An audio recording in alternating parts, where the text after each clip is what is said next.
Today's video is going to be different. Today we're going to be comparing a really high-end carbon road bike with mediocre tires and wheels versus a mid-range aluminum bike with a carbon fork with premium wheels as well as premium tires such as the Pirelli P Zeros. I have a review of that I made. You can check it out up there. I already have the data from my daily rides from my Giant TCR, but today I have a Cannondale Super 6 Evo which is full carbon, but the wheels on them are aluminum or alloy, and the tires are Ralson, which is a super cheapest brand you can get on a bike. So let's get out and have a ride on this Cannondale. Absolutely beautiful morning for a ride check. So about 8 kilometers in, I can definitely feel the difference when I'm climbing. It feels more agile and more compliant. There's less flexing of the frame. But speed-wise, I can't tell. You can only tell after looking at the data. The other thing that I've noticed is the 52 tooth large chainring, which allows me to go slightly faster for the same RPM than on the Giant. One thing I can definitely tell is that the tires, you can feel them. This bike is using very entry-level tires from Ralson, which is a local company in India. Even on tarmac you can feel it, because these tires run a way higher PSI than my tubeless Pirelli P Zero races. Here I run them at 65 and 70 PSI. So there are a few things different with this bike when compared to the Giant. There's the seat post, which is rounded instead of arrow on the Giant. Then there's the seat itself, so the saddle. Mine is a pressure channel one.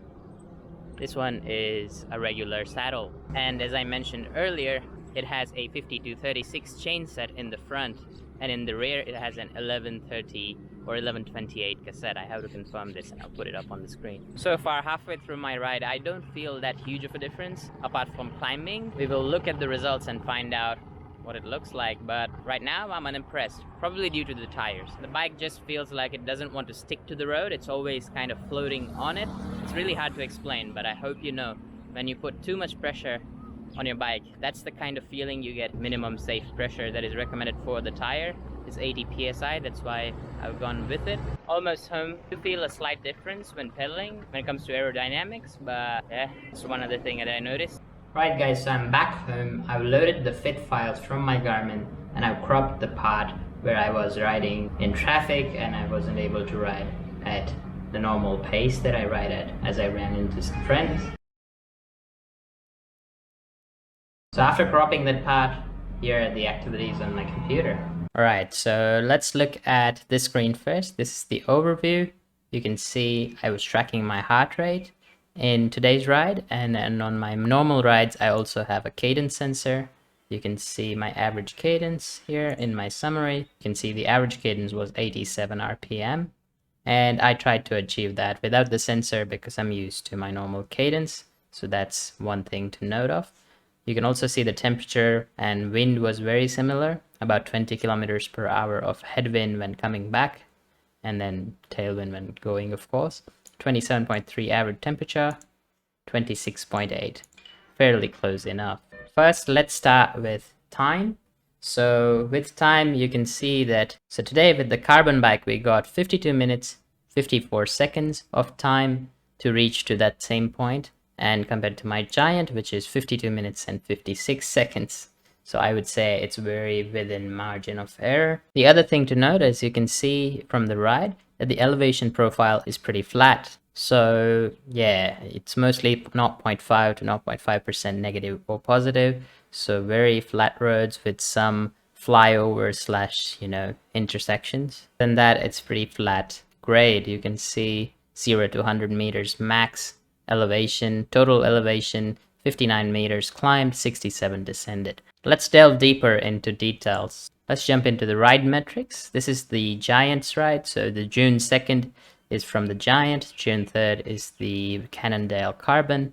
This is my normal bike. This is what I tested it today with. You can see I have an average heart rate of about 120, cadence of about 87, and if I switch to the carbon bike, graph's pretty similar. This is the piece where I stopped to film a few parts of this video, so ignore this. and then you can see it goes back up to where it's supposed to be, 120, 130. Now the reason I recorded all of this ride at 120, 130, because that's what normal riding conditions are. When you're not racing, you're just going out for a good workout. You don't want to push yourself to your limit so you can work through the rest of your day. So this is your average ride and average riding speed. Now in this graph you can see my average heart rate and the most amount of heart rate that I spent in the zone. So you can see here that I spent on today's ride with the Cannondale at 132 heart rate in today's ride, and not getting that much higher average speed. You can see here that my average speed was, again, if I go to summary, 26.2. On the Giant was 25.7, so 0.5% faster. But if you look at the heart rate, you can see that on my Giant, because I have the low pressure Pirelli tubeless setup, I was running average heart rate of roughly 121, versus if I switch to today, I was at 132.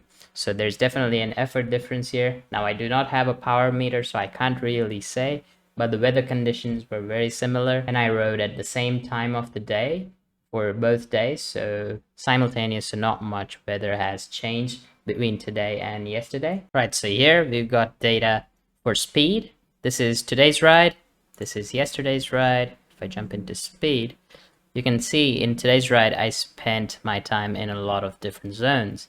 This is because of me running into some riding buddies in the morning, so ignore this left part, but you can see most of my other zones, if you compare, so 27 to 30 I only held for 18 minutes 53 seconds compared to my Giant where I hold it for 25 minutes and 26 seconds. So there is a difference of more than 6 minutes. So yeah, so when it comes to carbon frames or alloy frames or whatever, there's not a huge difference, but what you're mostly looking for is good quality tires that have low rolling resistance.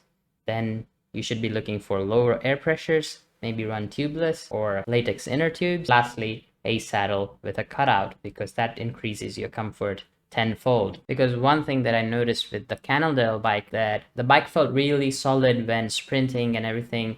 There was a lot of compliance built into the frame. The tires gave me the least amount of confidence when sprinting. I felt like I was going to slip. So there's definitely something you can improve on your regular bike to get a very comfortable experience. Speed and data wise, you just saw there's not really a huge difference. What you can do is just get a good mid-range bike, put quality tires on, get a comfortable saddle that fits you, get it at correct heights, get a bike fit. All of that is way more important than pure carbon bike. And with that, I hope you enjoyed this video, and if you learned something new, smash the like. I'll see you guys in the next one. Bye.